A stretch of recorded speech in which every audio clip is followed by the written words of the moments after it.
You Gabe. Okay. Good afternoon, everyone. It's been a long day for many of you, so I'm going to keep this really, really brief as best I can because you have a lot to cover, and I know Sarah's got a lot to cover with all of you as well. So I'm Gabe DeLeese. If I've not met you, I apologize. Hello, I'm back. I'm Gabe DeLeese. I'm part of the relationship management organization with Empower, previously with Prudential. And thank you for the opportunity to serve you and your participants, and we look forward to continuing on in this relationship. So what I was going to do is I was going to share my VMERS report through September 30th. I was just going to give you a high-level overview, kind of money in, money out, and kind of what's going on. Is that fair enough? If you have any questions, holler away because we'll bang this out quickly. So, Bill, thank you for sharing the presentation. On page 3, just a quick snapshot. As of March 30th, $34.5 million in the VMERS program, representing 425 participant accounts. Next page from an executive summary. Excuse me. Again, just an average account balance of your plan, about $81,000. And when we benchmark from other defined contributions plans, you'll see that you're above the benchmark actually of $78,000, with the top tier of 10% for the larger plans with the average account balance. In terms of the investment utilization and strategies, how participants invest their money, we're going to get into a little bit of those as Sarah's going to get into a deeper dive. But 5.2% of the participants utilized My Total Retirement, which is an advice, a fee-for-service program. There's online advice, which is free. It's a point-in-time snapshot. You could choose to implement that or not.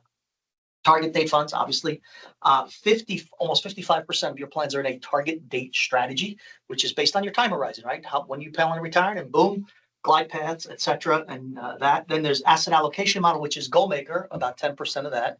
Now, GoalMaker is help me do it, but GoalMaker is an educational tool, an asset allocation strategy that's based on your time horizon, when you're going to retire, and the next layer of your risk tolerance. Are you conservative, moderate, aggressive? Right? Pretty simple.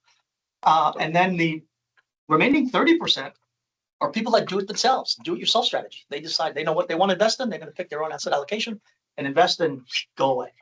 And as you can see over on the right, the asset class, kind of the largest holdings, if you will, would be the asset allocation strategies, as well as your large cap funds, kind of broken down that way.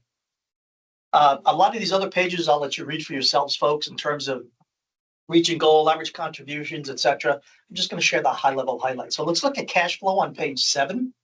So year to date through September 30, $768,000 was received by your participant members, $2 million in disbursements, and we'll get into that a little bit.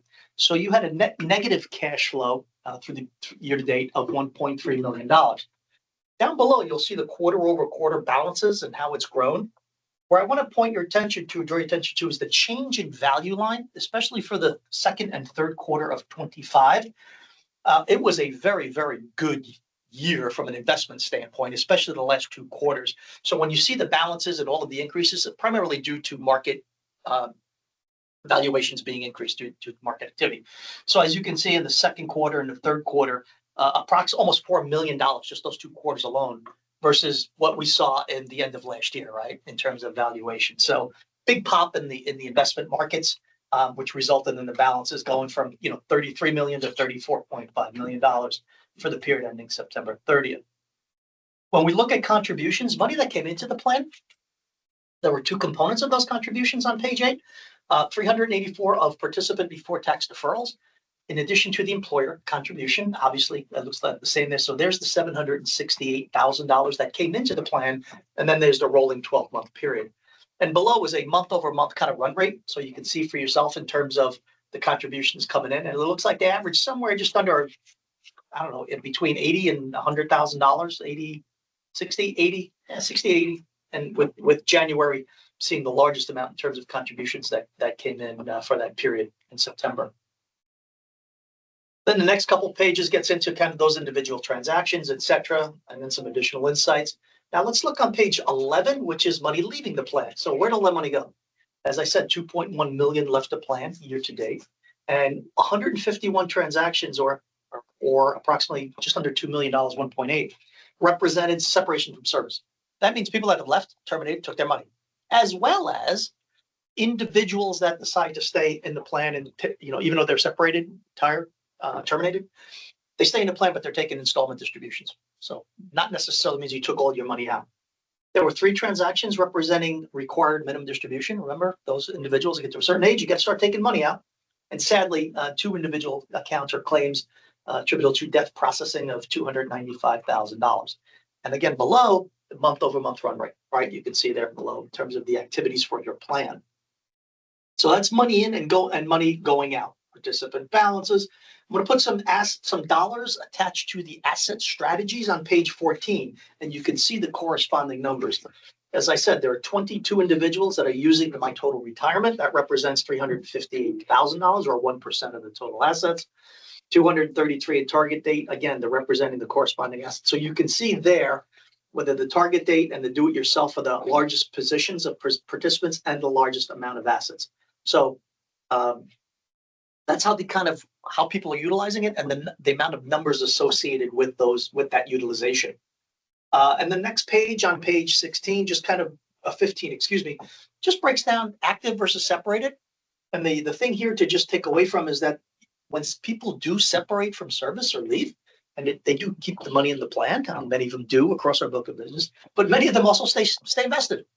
No reason that just, days pass, just take all your money and throw it in the bank. You don't have to do that. As you can see here, there are about 105 participants that are just continuing with their target date strategies in retirement, separated from service, and the corresponding assets, et cetera, there for you as well. So we give you a snapshot of those that are actively still employed and those that have separated from service.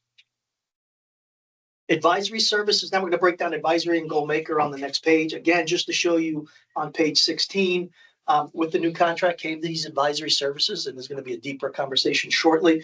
But as you can see, we're at 22 participants up from 14, and at some point that does level out. And the assets, 1% of the participant assets, it's relatively new. And we're going to get into the conversation shortly about the different services and kind of what they do and how they do it. And then the next couple of pages are just demographic data by participants, balances, who's using it by age, et cetera. And then on page 20, it's the goal maker participation, which is the education tool again. As you can see, that's pretty much steadied off. It used to be 37, now it's 42 participants. Assets have grown up, that's the blue line, versus participation. So you can see about a 10% participation, 4.6% of your assets in goal maker. And then again, additional demographic data. On page 21 is the conservative, moderate, or aggressive, their age demographics, and how many people are in those various categories for your reference. Nothing here is, I'm pausing to stop that causes any concern. This is participants using your plan in various different methods that are available to them across the board. And then a total of all your assets in the funds in the plan. And then on page 24 and 25 that I'm pretty much getting ready to wrap up on is kind of the assets, your funds, the assets in your plan, and then what do they do? Who's in managed accounts, who's in on the advice, target date, asset allocation, et cetera, et cetera, et cetera. So that's a breakdown of all your assets as of on the next couple of pages. Again, more demographics, comparison from 24 to year over year, and all of your funds and then transfers, and just individual participant insights, average balances, and things of that nature. So there's just a lot of data here, as well as on page 30. Again, demographic data, participants with a balance, who's eligible, who's participating, what are the ages. The one thing I'll just share real quickly here is on page 30, is that the majority of your assets in this plan are with individuals over the age of 50. If you look at the very top, from 50 to 59, 60 and over, as you can see, 32 and another 5, 30, you get quite a bit of money, 22, 30 is with individuals over age 50. So this is what's called a mature plan. Right. And these are people that have been saving for many, many years, and they build up the most assets. Right. So, and that's how that works for these types of programs. And again, more demographic data. The last couple of pages has to do with how we engage with your participants. We utilize what's called the Power Communication Engine, how we communicate with them, what do they do, the actions they take on page 32, 33, and 34. My last page here on 34 and 35 is just to give you an idea as well. We benchmark your plan, what your participants do versus what your plan does, what your peers do, and what the top peers do. So for example, beneficiary on file, on getting started, I'm on page 34.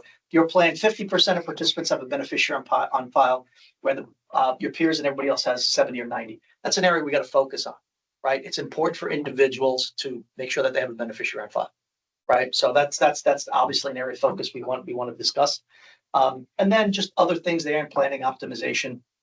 And what I thought is really, really cool is on page 35, the last page, just savings and investment people that are planning, who's doing what, I don't know. Let's look at registered online, getting started.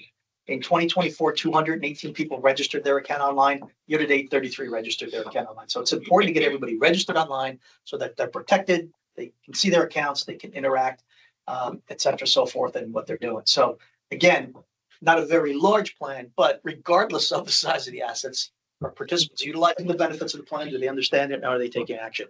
That's what we focus on. We want to make sure people understand what's available and help them take action. So that pretty much concludes my opening remarks here in this presentation. I'm happy to take any questions. I've seen a lot of head nod. So yay, nay, good, fast, yes. Whose responsibility is it, and how do we improve the beneficiary designations and other, those are a sort of minimum baseline that would be like an inordinate challenge if somebody were to pass away. Yeah, great question. I would say we have 3 dedicated representatives here at the state that work. So it's important to get their name out. Chip, who's not here, unfortunately, he's doing meetings right now. So it's important to get the names of the individuals out there for let your members know that, hey, we've got this plan here, municipal plan. It's important that you understand it. If you're not sure, want to know more about it, contact these people at Empower so they can walk you through it. And the first thing we do is obviously the beneficiary. We got to get people, are you registered? Did you sign up? Do you have a beneficiary on file? Now let's talk about what are some of the things we can do in the different programs that are available to you. Is the beneficiary designation not in the original application? It may have been years ago that we just don't have any record of it. Oh no, I mean like when people sign up, is it not part of an? No, it is part of the process, but a lot of people say, I'll take this home and do it later, and they never do. Is there a role that we have as a VMERS to heighten awareness and campaign to get people sort of online and beneficiaries designated, or this is alarming? Well, we can certainly talk about that, but it's important for you all to get engaged. It's probably the best way of saying it. We've got 3 dedicated reps. Tim, go ahead if you want to add anything. Yeah, this is a great data point for one of our initiatives this year, which is to try and get an additional position in our division in the legislature as part of our budget request. One of the areas that we're trying to invest more time, and I think we've done it, bringing RBK on board, is in our supplemental plans. Historically, I think it's fair to say we may have sort of over deferred to our record keepers. Do a great job, but we're trying to sort of lean into our management oversight of them both through what we've done and going forward. Honestly, to digest and act on this particular data point, in addition to we're transitioning 7,000 teachers and health insurance over the next few months. We don't have the people power in our division to do that. Gabe's got a great comms team. I can't remember the gentleman's name because I Scott teacher. Kristen. Scott teacher. Scott. It used to be Kristen until recently. Scott's new, but they have resources that we can leverage. What we need to do is to have the space to, kind of see this and have it rise to the level of something we can act on in the division. So that's one of the key things we envision with this new position that we're looking for, is someone that can have that space. So say to the extent that, Tim can spare staff to go to work sites. We had Dawn at our school being with municipal plan members and then teachers plan members later. And she did a great job of hammering on knowing who your beneficiaries are. And this was nothing to do with the DC plan. And then in our office, we are having conversations with people over the next week. You're like, yeah, you're 2 spouses behind on your beneficiary. And it's more than just retirement. It's like every single benefit. Yeah. So I'll share something that other clients have done that I thought has worked very, very well. And I don't know if you're in the middle of it now or it's done. At Empower, we're almost done. But it's the annual enrollment. And as part of the annual enrollment, they put it out there as, here's what's coming, but more importantly, if you're utilizing any of the supplemental plans, if you're in this plan or that plan and this plan, please make sure to go and log in, register your Like a account, select your checklist beneficiary. of, did you Exactly. Yeah. Usually Check your that's when you beneficiary get people's designation attention during the and annual enrollment, do your annual enrollment. go do this. So if you can use the annual enrollment to your benefit for this plan, As employers, yeah. kudos to you all. You'll see results. I was So just I'll trying just to share that. figure out where the leverage point guys is done and with that? who's In responsible. the middle of it.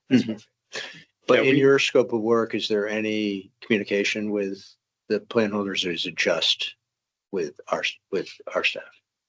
No, it's a combination of both. It's gonna be a combination of both. Okay. Yeah, this is gonna be an area of focus, as Tim said, that we've been talking about coming up, because, there's so many, there's 5 or 6 plans that we work with, and we've been kind of putting the priority where it needed to be for legislative or whatever reasons, but this is gonna be an area of focus to say, how do we get some communication support based on what we're now seeing? See, when it came over to Empower, we didn't have all the data, so this is new. So we're starting to gather this data now because you're on the platform for a year now. So now we're starting to dig in a little bit and get some results and say, okay, that's why I highlighted this at the very end. This is something that we need to focus on. 50% of beneficiary to me is not good.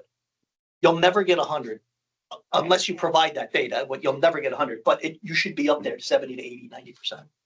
So that's an area of focus for us. I know like other supplemental plans from other states that I happen to know about, they like are emailing out to all of the members, all the people in it, like updates on investments and it's just kind of a routine thing. I didn't know. Yeah, well, it's something we can do, but that's what comes down to, emails. We one of the things we ask for participants to enroll is an email, either personal. Some employers will give you, some employers won't, for whatever reason, but we can only, but you'd be surprised, not everybody has an email. And some that do, or majority that do, believe it or not, only have a work email and their workplace does not allow for it. Okay. So there's different rules, but generally speaking, we're always asking for email because e-delivery is the most secure way to do stuff.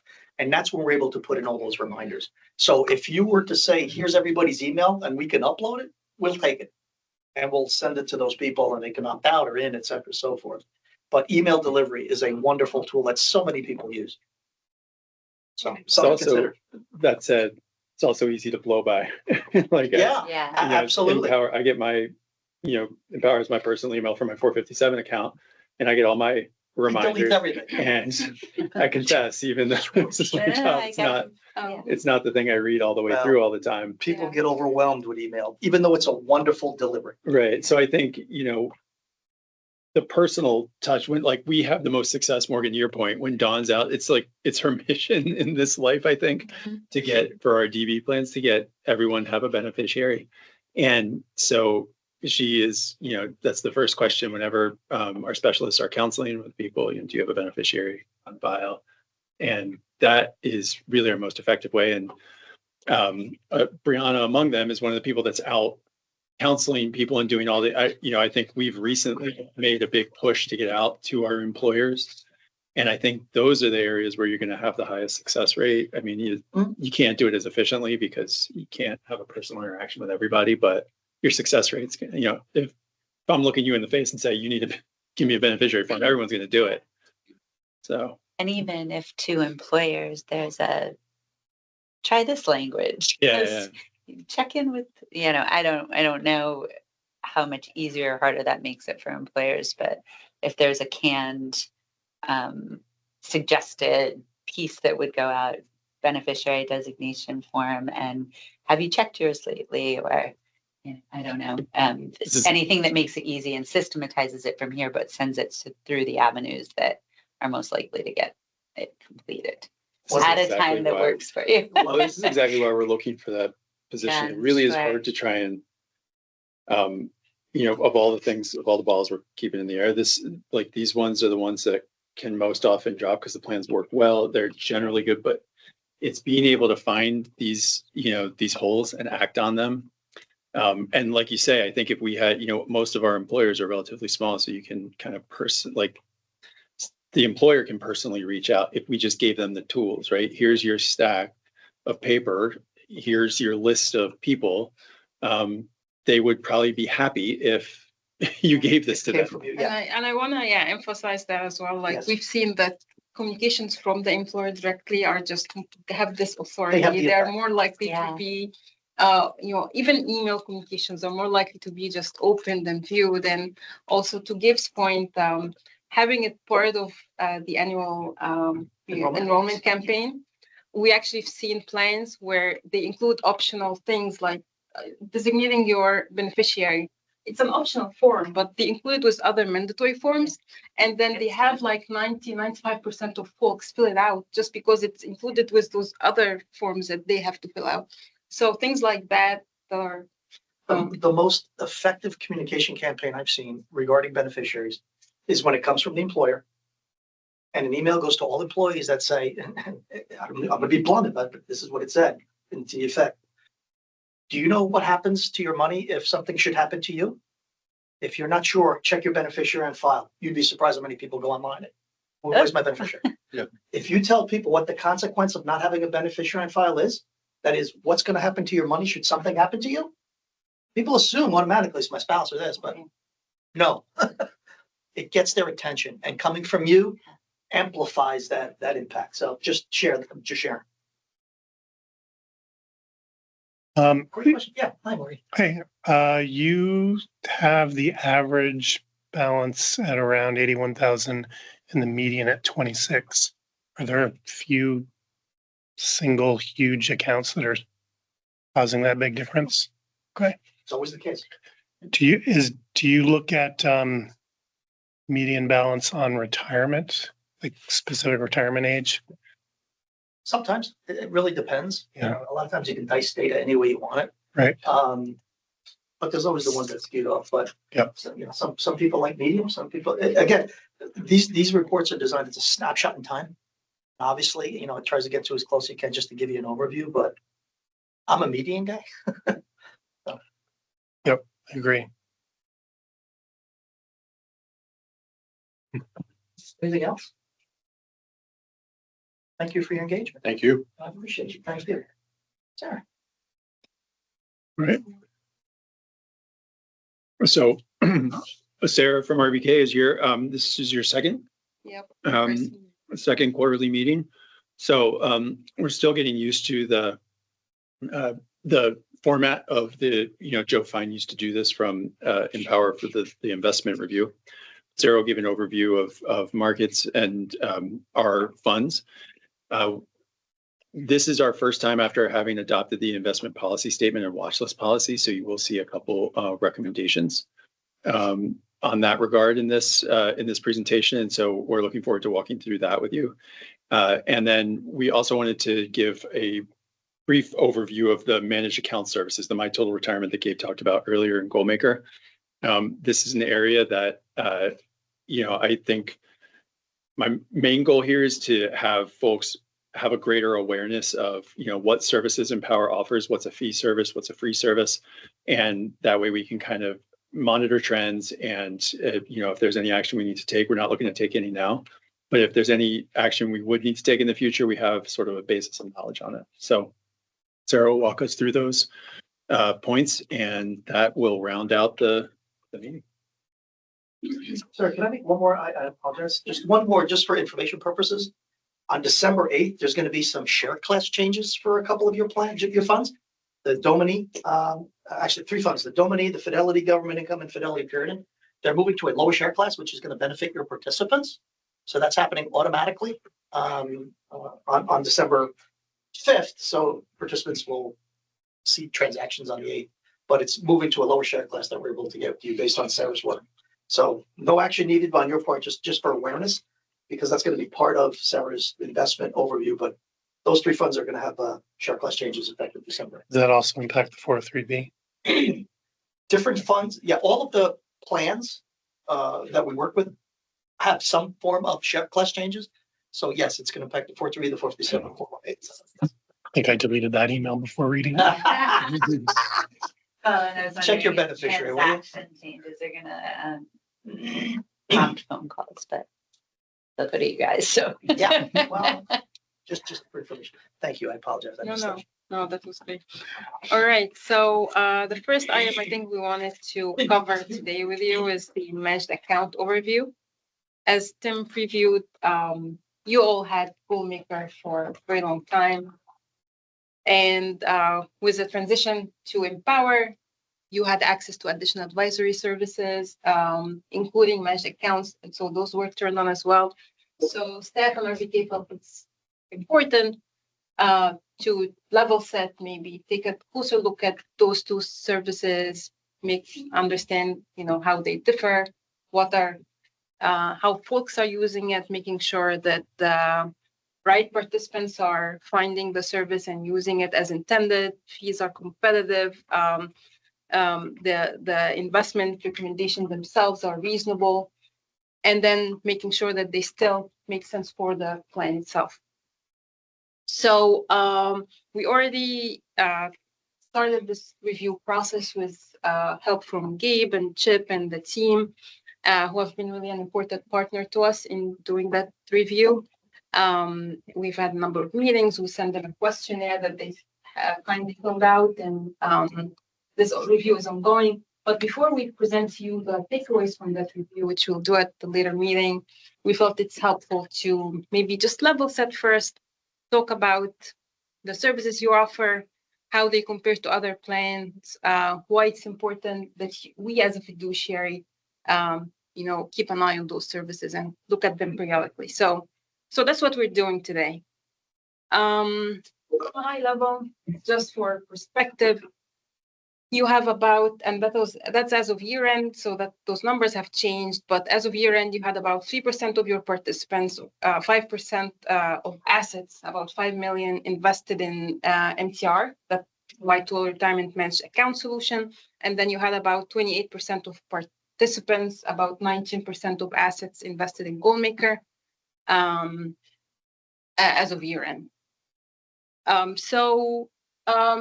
Maybe before we jump into the Empower service itself, just wanted to take a step back, look at what are the advisory services that are available to DC plans, including the municipal plan. Managed accounts don't exist in a vacuum. There are actually a number of different services that interact with each other. And so it's helpful to think about this more holistically in that way. Plans can offer one of those services. You can offer all of them or offer none. Actually, we have a lot of plans that don't offer any advisory services. Some plans like to keep it simple, just offer investment options complemented with education, webinars, group sessions, helping that sort of thing to help people figure out how to use the investment menu. While a lot of other plans decide, okay, we want to give them that extra support. So they offer one or more advisory services to their participants. And most record keepers like Empower will typically give plan sponsor the option to toggle on or off one or more services. So you have asset allocation services like managed accounts. You have point-in-time advice. So that's when participants get one-time investment guidance, either online or through the call center or from an in-person retirement planner. And then you have access to financial wellness programs. Some of them will involve some sort of advice, but many of them are purely educational in nature. So it depends on what's on offer. When it comes to what plan sponsors think about those different options and the value add for participants in terms of outcomes, I would say there's really no wide agreement about the effectiveness of any one tool. There's no consensus. I think every plan needs to make that decision for its own participant base if this service makes value for them. You see participant education and financial wellness tools rank higher in that particular survey, followed by one-on-one planning. Managed accounts ranked a bit lower, and that's likely because a lot of plans perceive this value add of managed account to be very cohort specific. Some folks may benefit from it, but some folks may not need it. If you're a younger person still starting, with a lower balance, you may not need a lot of customization of your portfolio. So in terms of how plans are using it, we see a lot of surveys do agree that around half of all DC plans offer some sort of managed accounts. We actually see something similar with our own DC participant plan base. But in terms of usage, if you look at the bottom right, about 9% or so of participants are actually using those services. Most plans offer it as an opt-in additional service, but there are plans that offer it as a default option instead of offering target date funds, but that's a minority of plans. Maybe looking at the market itself. So this table shows the top providers, actually all the top providers in the managed account space. So for DC assets managed within managed account solutions, what you can see here is two names are dominating here. Edelman Financial Engines and Morningstar Retirement Manager together manage more than 2/3 of all DC managed accounts. Fidelity is a close third, but all other providers combined don't even come close to those three.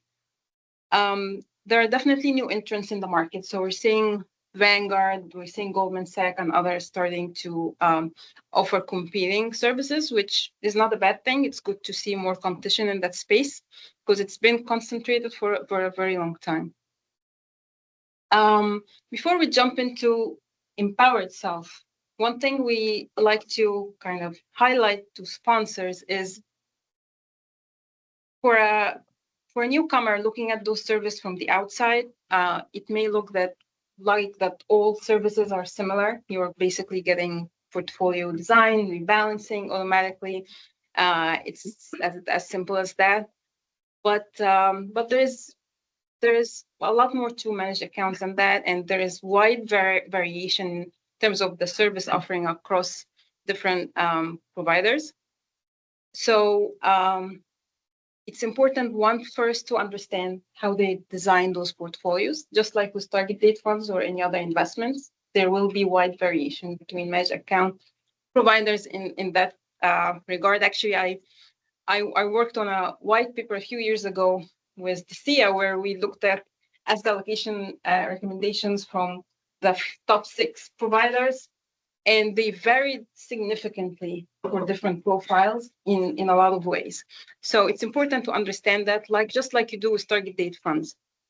But it's also the services they offer, the types of recommendations they offer also vary. Some just do investment recommendations, but some will also offer you advice on how much to save, when to retire, how to draw down your assets after retirement, how to coordinate between Social Security and pension and the DC plan, when to draw from different sources. So it's important to understand the type of and level of support you're getting from the provider you have access to. And I would also add that even Morningstar, which you currently offer, may have different services and different quality and integration with one record keeper compared to another. So when we do those types of review, we like to do the due diligence on the record keeper level because we want to understand the customizations that are happening on that specific platform. It's not just one service across all platforms that is identical. So these are just high-level comments about this landscape in general. Any general, thoughts or comments before we dive deeper into Empower itself? Maybe talk a bit more about that. All right. So Empower offers 3 layers of support consistent with what we see from other record keepers. They offer that 338 full discretionary service where they will take full control of the portfolio. EIG or Empower Advisory Group, in that case, will act as a registered investment advisor. They have full authority on the portfolio, and they are required to act in participants' best interest as an ERISA 338 fiduciary.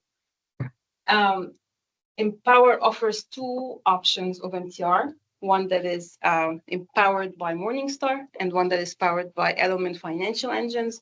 You all use Morningstar, but some larger plans that also tend to use Element Financial Engine, and they tend to work more in that large plan space. And then a second level of service is non-discretionary advice. So Empower, in this case, provides that one-time personalized advice that we talked about to participants via call center or online or those in-person sessions. And these recommendations have to be approved by participants. So they also act as a fiduciary in this case, but they are a co-fiduciary because participants will have to give that final sign-off. They still have to act in their best interest. There are still ERISA requirements there to be objective, to be offering them prudent, reasonable advice, but it's a different level of support. And then finally, there's education, where they are simply offering non-fiduciary information about options, about resources, about different calculators and tools that they can use to plan ahead that come with no recommendations whatsoever. And GoalMaker actually falls or sits in that education space. So neither Empower nor Morningstar serve as in any fiduciary capacity when it comes to GoalMaker, which means that the plan fiduciary is responsible for reviewing and signing off on any model portfolio changes or asset allocation decisions that then participants are invested in. Empower will maintain those model portfolios.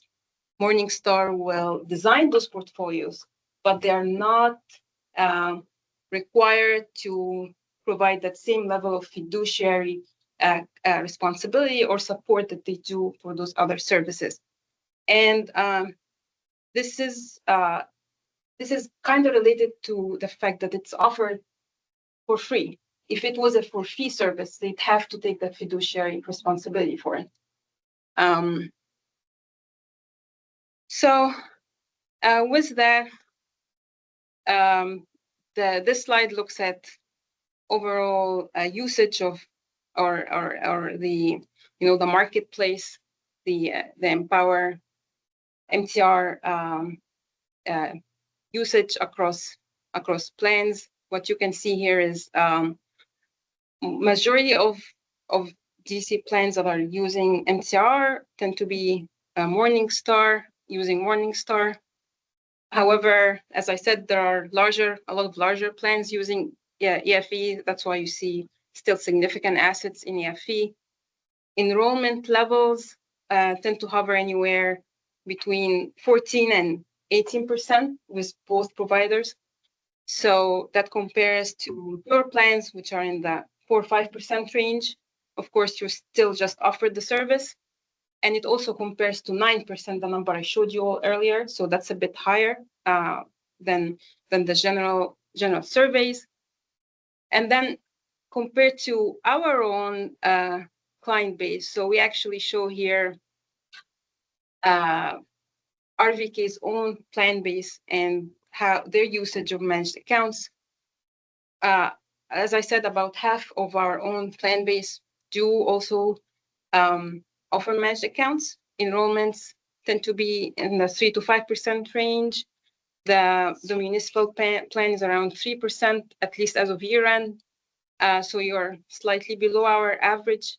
Balances tend to be also lower.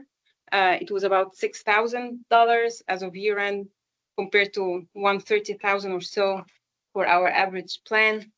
And then fees are obviously you're paying 35 basis points. That's pretty in line with our peer group. Of course, our plans tend to our plan universe typically pay a tiered fee, which is what's typically offered in managed accounts. So lower balance folks tend to pay more. And in your case, at an average balance of $6,000, they probably would be paying somewhere in the 45 to 50 basis points in a standard fee schedule. So this flat fee schedule is quite competitive for your own managed account users. So with that, I think it's really important to dig deeper, look below the surface, understand what those balances mean. Is this appropriate? Are people understanding the service?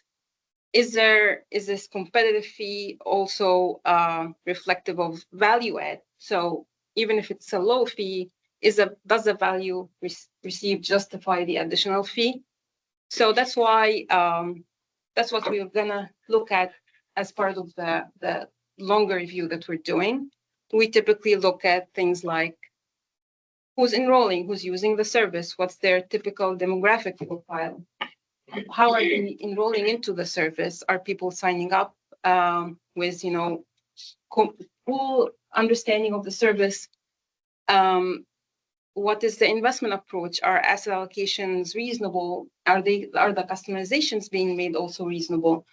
And then we try to understand engagement. Do participants interact with advisors to update their profile? Because with a lot of those services, the key here is to customize your profile to get that benefit. And if you don't do that, then you could be better off in just target date funds, which are cheaper. So we'll try to kind of understand all that and share with you all some of our key takeaways. But just to bring it home, we think the board's role here is not to micromanage every participant account, look at every account, how it's invested, but it's just to simply make sure that the structure makes sense, that the services are competitive, that participants understand what they're signing up for, and to document that review process, periodically. So next step for Empower and staff will be to, finish up our review, work with Empower to do that, and then we'll come to you all with our key takeaways and any potential recommendations on refinements or changes at a future meeting. I think from our end, we didn't want, if we did have any, and I'm not prejudging it to say we do one way or the other, we didn't want to hit cold with it, say, hey, there's a thing you need, we're recommending action. We wanted to make sure that we took some time to do some background education on it first. And that way folks will be a little bit more ready if there is action. And as a general matter, I think this is in everything that Sarah said, but where you have free services and fee services, you want to be very careful about the fee services and make sure they do add value for certain people, but they, for others that are just not going to, as Sarah said, not going to really engage with it, they could be better off in something that doesn't have that cost. So we just want to make sure that this is there for the right people and that there's value add where it's being utilized. And to that end, we've already had good engagement with the Empower team on, areas where we thought that it was, a little too prominent for people signing up. An option, we asked for it to be de-emphasized, and so that it's something that is really there for people who are interested in being engaged in the service. So it's already been a, ongoing source of constructive dialogue, and we just wanted to elevate that to the board right now. Make sure you're all aware of it. Good.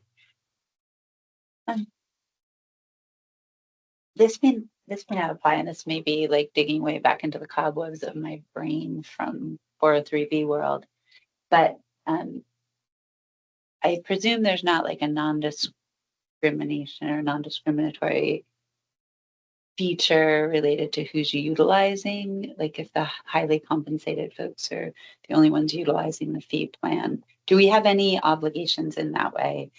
I haven't touched that world in a long time, but I don't know specifically, but when I think about non-discriminatory features of a retirement plan, I think of things that are only available to a certain class of people, and this doesn't have an availability. Like, it's not like you have to have X balance to be able to utilize this. This is available across the board, so I don't think it would trigger those concerns. Looking over to legal counsel. Yes, I think that sounds right. Sorry. Yeah, and actually we've seen plans do what is called like dynamic default alternatives, where when you reach a certain age or balance threshold, you are automatically enrolled in managed accounts. And again, not a legal expert, but while this is not widely used, I don't believe that even that feature has triggered any non-discriminatory concerns either. It's the idea there is that if you're too young or you have very little balance, there's little value add in there. So it's driven by investment considerations as opposed to discriminating against a specific demographic. Maybe that's could be why. It was, yeah, I don't even know if public plans are subject to it. I don't even know if it's a thing anymore, but like highly compensated employees versus non-highly, I don't remember if That's all private sector stuff. Okay, that's it, like my history in retirement was. And that has to do with testing and other Yeah, things and and non-elective contributions and, contributions. yeah, and yeah, Yes, exactly. Limit the highly comps or limited how much Yeah. they can put yeah, in yeah.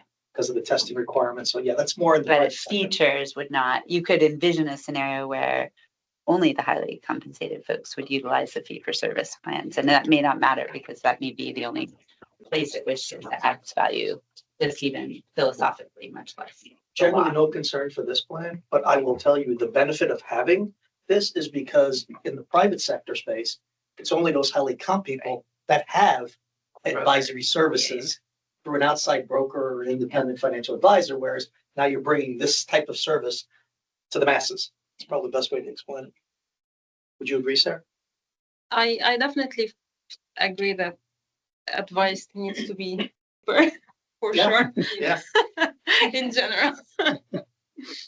All right. So yeah, more to come at the future meeting for sure on both Goalmaker and MTR because we think looking at both is important and kind of reaffirming the value out of both of them for the plan. All right. Hearing no other comments, I think our next agenda item is the capital market review and performance update. We'll start with just a very quick capital market review first. I'm sharing an capital market update as of October 31st. So that's not the one you have in your performance report, but we're happy to share with Tim and team after if he wants to share with you all. But very quickly, of course, everyone has been exclusively talking about the shutdown over the last few weeks. But before that, people were talking about other things and going on in the economy. One of them has been the Federal Reserve and rate cutting cycle. And you all may recall there has been 2 rate cuts this year already. One happened in September and the other one happened in end of October, bringing the short rate down to about 4% now, which is a big shift because for 2 years now we've been experiencing rate hikes, and the goal of that was to cool down inflation. Now the Fed has decided that we're easing again, even though inflation is not exactly where we want it, but we've seen some softness in labor data. So the goal here is maybe taking our foot off the brake, maybe we don't want to run the economy hot, but we also don't want to cause the economy to go into recession. So that was the idea here. The Fed has consistently said they're going to be data dependent. So it's TBD if we're going to see another rate cut in December. It's now, I think, a 50% chance priced in the market right now of another rate cut. We'll see how it goes.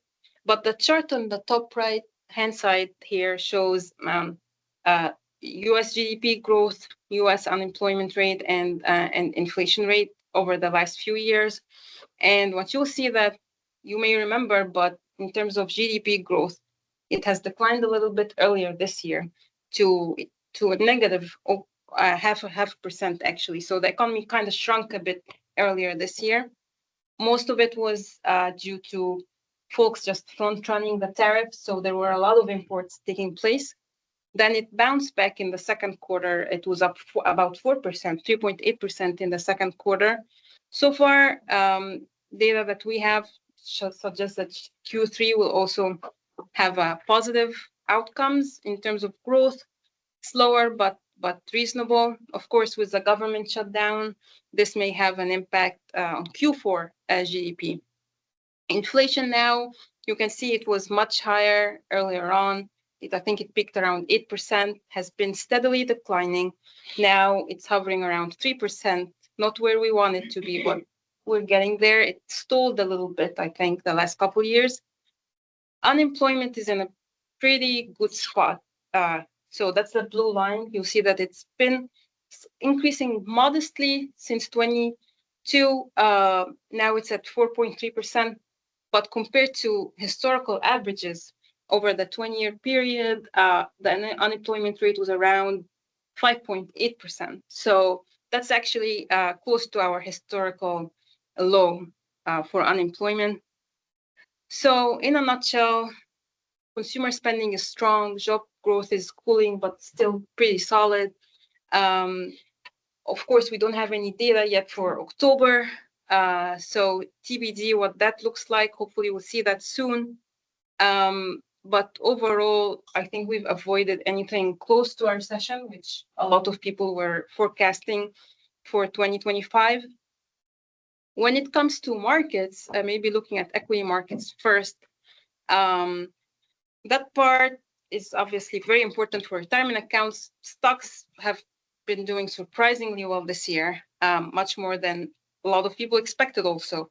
The S&P was up 15% year to date as of a few days ago, I think 16.5% this morning. And emerging markets, I think Asia, Latin America have done even better. I think Hong Kong index was up 36% as of this morning. So markets have been strong. Valuations, of course, remains to be a concern. If you look at the top right-hand side chart, US large cap in particular, valuations are at record highs compared to historical averages. And then when you look at bond markets, they've also held up this year to date. The US aggregate bond index, which is an index of high quality bonds, returned 6.8% as of end of October. It has been more choppy earlier this year with concerns around the deficit and tariffs. We saw yields going up, so that hurt bond markets, but they have since recovered after the September cuts and then the October cuts that followed. So in short, there are a few things we're watching closely going forward. Obviously, we're happy to see the government shutdown wrapping up. People may have different thoughts on that, but from an economic standpoint, at least, it's good to see people going back to work and hopefully supporting also consumer spending. Tariffs, there's a case in the Supreme Court now that they're hearing that questions the legality of tariffs. So of course, if the administration loses in this case, that will actually be good for markets now, but it may put into question government budgets, because they would have then to refund all those tariffs that have been paid. We're watching valuations, as I mentioned, especially in tech and growth-oriented companies. And then obviously everyone is watching the next Fed meeting in early December. As of today, like I said, it's really 50-50 chance of another rate cut. And everyone now is kind of thinking about inflation. It's back to the forefront of everyone's mind. So we'll see how that goes. Overall, first half of 2025, and I think the third quarter showed a lot of economic resilience and market resilience. Market was able to cut through the noise, and that was really helpful. Hopefully, we'll have a similar story to share with you for Q4. We'll see. All right. So with that, maybe we can switch to the just a high-level performance update. Gabe obviously did a great job covering general plan statistics, so we'll keep it very high level. I'm just going to touch on a couple of charts here, just double clicking on that. The quarterly cash flows on the bottom left, like Gabe said, this is a mature plan, so we're seeing more outflows than inflows. That's something a lot of supplemental plans and plans with mature demographics like VMERS, like the municipal plan, are watching, which is, are we gonna continue to see decline in assets, markets performance has been great. So that has offset a lot of that. And if you look at the top right chart, despite those outflows, balances have been ticking up because of those market gains. But if we see, periods of slowdown in markets or even decline, that picture may look a bit different. We show managed account enrollment on the bottom right, which is a way to help track enrollment and usage over time. As you can see, we're seeing more enrollment here by those younger cohorts with lower balances. So that's likely what's driving that lower average balance we talked about, but we'll dive deeper into that at a future meeting. This page is a nice way to look at how folks are using the menu. We break it down a little differently from Empower. The way we think about it, Do It For Me, is all participants who are looking for an investment in either an asset allocation fund, like target date funds, or service that has been selected and vetted by the state on their behalf. So that includes target date fund investors, managed account, and goal maker investors. You have about 75% of your participants electing some sort of Do It For Me option. And that's actually a bit higher than the average plan that is more mature and it's been around like yours, which we tend to see like 60 maybe % of folks in target date funds or the like. Of course, you have 10% in goal maker, 5% in managed accounts, but you have a healthy, robust percentage of folks in target date funds as well, which is really good to see. You actually have a higher percentage, and we may have touched on this before, than average in that cohort of folks that are investing in multiple target date funds. So yeah, something to just wanted to point out. Some plans would often do, re-enrollment campaigns periodically, especially if they do make changes to the target date series. They may re-enroll participants into their appropriate vintage. So, something we may discuss at a future meeting. In terms of the asset allocation versus last quarter, we saw a bit of an increase in core menu investments than last quarter and a decline in target date funds. We show later in the deck that there has been folks moving out of target date funds and putting money into a core option. So that's been driving that as opposed to market performance. You have more folks in the active options and the passive options, which is interesting. Your most popular option actually is the Fidelity Blue Chip and mutual fund, has 16% of assets. Stable value fund comes as a far second with 4.5% of assets. Maybe touching a bit on your managers, we've previewed this monitoring dashboard with you all before. We look at qualitative changes and we flag those for you. Anything organizational or strategy level changes that we think may impact performance, we would flag them for you here.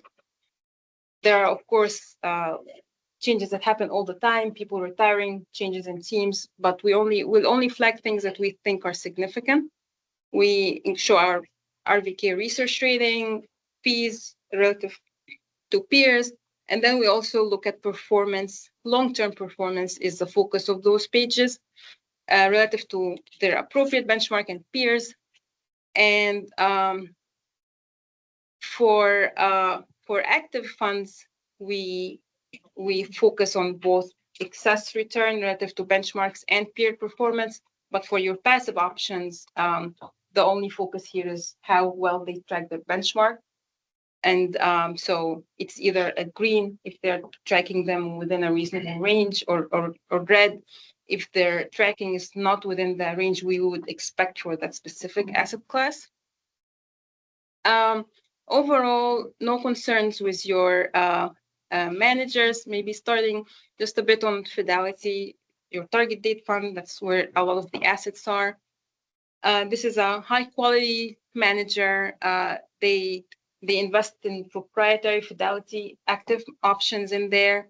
Their decisions and investment allocations have been thoughtful, and changes they've made have really generally panned out well for performance, and they rank competitively, generally speaking, compared to peers. They are more conservative on some vintages, the earlier vintages, which is why they may underperform in that range. But they rank pretty well compared to peers in those later dated vintages, like the 2050, 2045, where their allocations are more close to peers. When it comes to your passive options, as you can see here, it's all green. All managers, track their benchmarks reasonably well. And then when it comes to your active options, as Tim mentioned, there are a couple of funds we'd like to flag for you today and recommend placement on watch. But beyond those 4 names, generally speaking, your managers have done well, performing in line with expectations for their own specific mandates, and performing in line with their peers as well. So with that, we are recommending 4 investment options in the municipal plan today to be placed on the watch list. Following the order of this page, the first one is the Domini Impact Fund, the Impacts Global Environmental Market option, the Columbia Acorn International, and the Mission Square State of Vermont Stable Value Fund. Before we talk about the individual names, just wanted to highlight, being on watch does not mean these are expected to be removed in the future. In fact, in most cases, managers that are placed on watch are then later removed from watch. It simply means that they are under review because of either significant changes to the strategy itself or to the organization managing the strategy that we think may impact their future performance. It may not, but the other reason, other than organizational strategy changes, is if we've seen persistent performance challenges. So all strategies may underperform for 1 or 2 quarters, but if there has been persistent underperformance relative to expectations or relative to peers, we would also recommend placing them on watch, just so that we can look at them more closely, make sure that they recover, or maybe dig deeper into what is driving that underperformance. After placing them on watch, you will expect from us more regular updates, more closer monitoring. We will meet with the manager.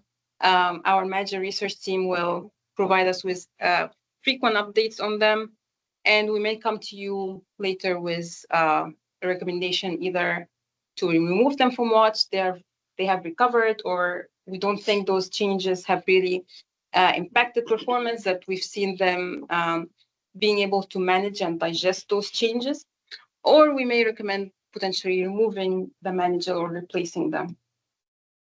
I think at a high level, this illustrates why we adopted the investment policy statement and the watch list, because in the past we'd kind of note them, say maybe there's some performance issues, and it would be something that was raised in a meeting, but we didn't have sort of definitive actions or non-actions that we've taken in response. And so this is meant to be, draw some clearer lines on it and demonstrate the fiduciary oversight that we're conducting over these funds. So by placing it watch, that's an action. When Sarah comes back with some further recommendations, if we remain on watch, that's an action. Take off, replace. These, I think, just help us draw those clearer lines around our oversight. All right. So for the first manager that's on watch currently, the Domini Impact Equity Strategy, the reason they have been recommended for watch is their performance challenges that has been consistent. In addition to that, our research team noted that the way they have been managing the strategy has shown maybe less flexibility than other ESG names and quality oriented names in the space. So they do have a quality bias. They are not very benchmark aware in their allocations. So that hurt their performance. But unlike some of the other ESG managers who might, for example, consider including a manager or a company that has shown or has taken positive steps to achieve sustainable goals or to reduce carbon emission, etc., they have been more or less flexible in the way they approach those names. So the universe of companies that they consider is much smaller than some of the other ESG strategies out there. So that's another consideration. So we're gonna this is a neutrally rated strategy at RBK. So meaning that within the ESG universe, we don't consider it the best idea. Some of the other options that the supplemental plans use are positively rated. Impacts is actually one name that has a positive rating with RBK. That's another name that also had performance challenges that we're also recommending for watch. But they have been adjusting their positioning both to mitigate losses. The market environment we're in now is different from a few years ago. It's a more concentrated market, and they are still staying true to their process, but they're also trying to minimize tracking and minimize issues there. So that's why we're recommending those two strategies to be placed on watch. Columbia Acorn, we've talked about this one before. This one has had a lot of different challenges. They have consolidated their investment resources. A lot of PMs that were within the firm have left. The strategy itself has seen changes in its investment mandate. Used to be a more a broad international strategy. Now it's more focused on small cap growth.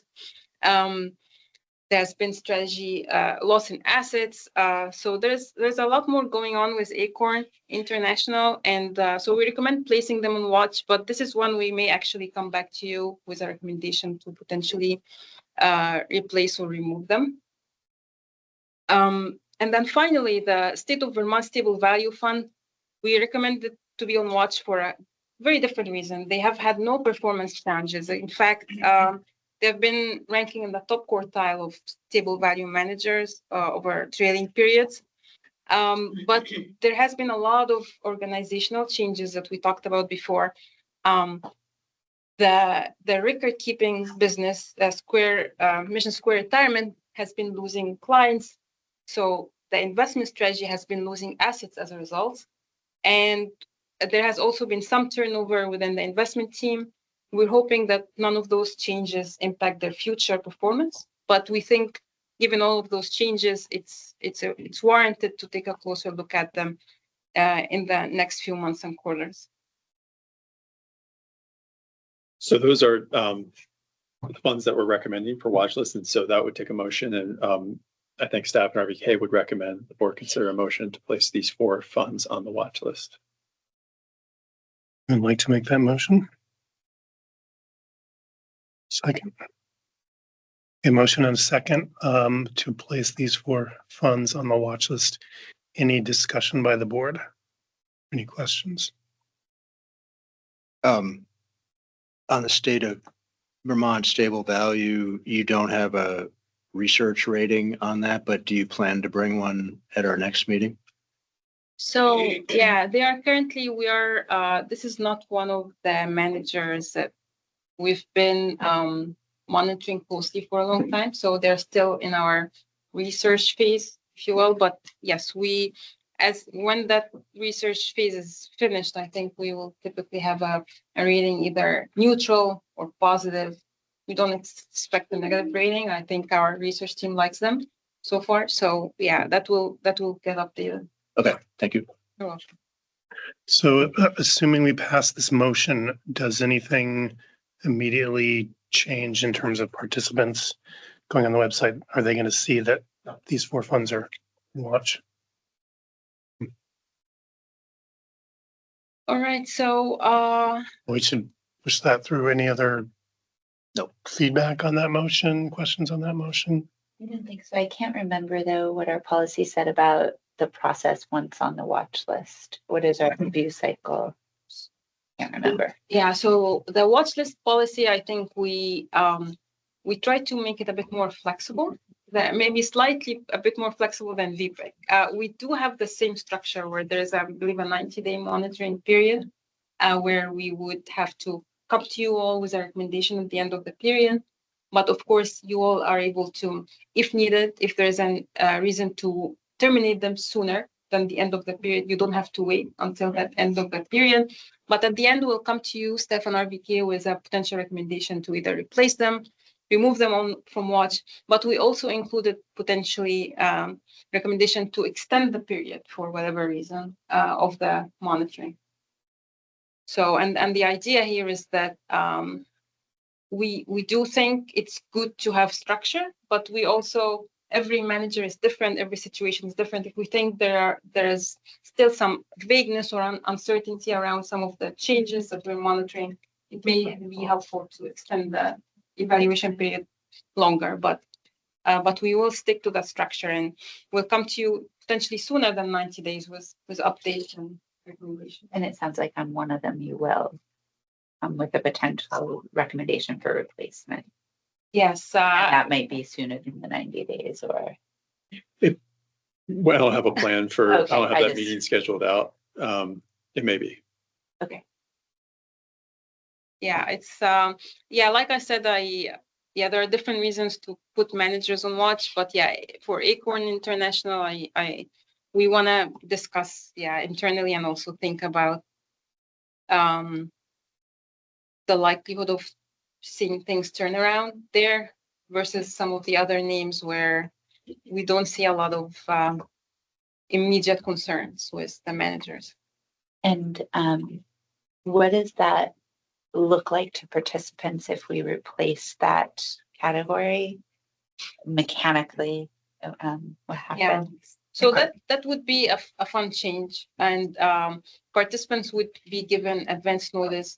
You're typically required no less than 30, typically 45 days. Fund participants would receive notification that this fund is being replaced, and plan sponsors are able to customize that. Some will include a short, explanation of the rationale for that, and participants will have time to, if they don't want to be in the new fund, they will have enough time to. So the default is to assets. the replacement fund, expecting the same category. For example, let's say you just wanted to change a fund or multiple.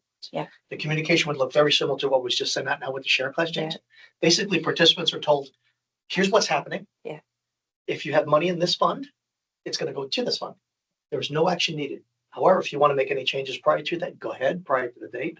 But it becomes a non-event. Yeah. And participants will just. It's a default position because exactly. it's a Exactly. You give them comparable tell them, vehicle. here's what's happening ahead of time. Board chose this fund as a replacement due to various reasons. Yeah. We encourage you to go out and look at it, make sure if you're invested, here's what's this fund is being added as a replacement and these assets will be transferred. And if you're not in those funds, you're still getting that communication. Yeah. If you're not invested. If you do nothing, yes. The The bottom line is it defaults if you do nothing, but you're yeah. giving them an option prior to the date, like 45 days ahead of time. Yeah. So if they Take want a to different action. research it, take another action, et Got cetera, it. so forth. Yeah. Yeah. Most people, I'll tell you, 99% of people do nothing. Don't read the email. No, they read them. No, they read them. But no, the feedback is this. I don't know. Do they read it, Mark? No, it's fair. The feedback is this, though. Participants, most of them do read it, but Yeah. the majority of participants do nothing because they're being told ahead of time. Yeah. The board's looking out for you. Yeah. It's being replaced for various reasons. Yep. If you do nothing, this is what's going to happen. Most of them, okay, great. That's what it is. They got my back. Like, you don't have to do anything. Exactly. Similar asset class, Yes. just moving the brand.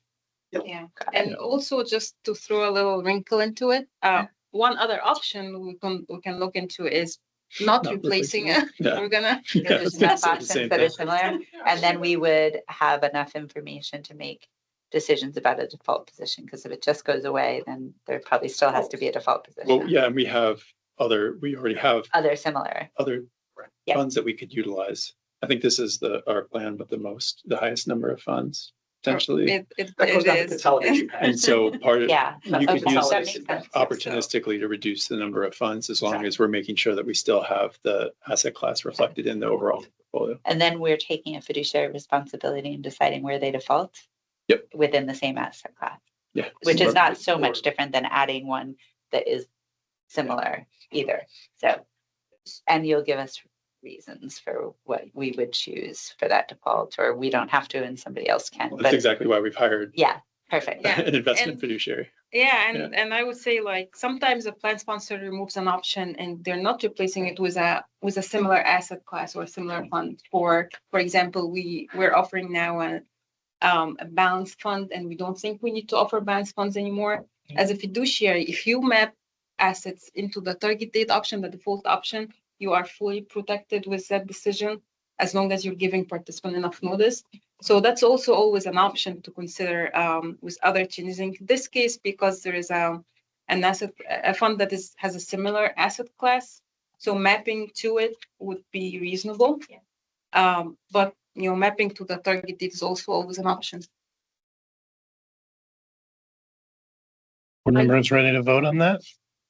Mhm. Okay, so we are voting on whether to place these 4 funds on watch. All those in favor, please say aye. Aye. Any opposed? All right, we're losing There you you. go. All right, thanks, sir. Spin it out. I think we've pretty much landed it. Good timing. You know, anything else, right? Yeah, I think Yeah. we're good. I think with that, I'll turn it back to you, Mr. Chair. I think that concludes all the things that we wanted to achieve today. Okay. Any other business to come before the board? It's the only would be a question for board members. I'm asking all the boards, 2 in-person meetings a year. Does that feel right? That's kind of what I was thinking. I think the timing of May and November generally works. You don't have to answer now, but else, welcome feedback on this to make sure that we're getting the right cadence for folks. Sounds good. And then December meeting is the 16th, which is back to our regular schedule. We'll have the health stipend from the actuaries. I think Bill's going to have some, annual maintenance for us to consider and Schedules, ethics, that kind of stuff following fun up. stuff. Yep. Don't have, I'll check in with Sarah to see. I don't know that we'll be back on this topic. I doubt it for December. And with that, I'll entertain a motion to adjourn. Second, all those in favor of adjourning, please say aye. Aye. Thank you all. It's the only one I. Thank you. It's a pleasure. Thank you, Be well. Happy everybody. holidays to all of you. Yeah. Thank you. Appreciate it. Nope. I can't.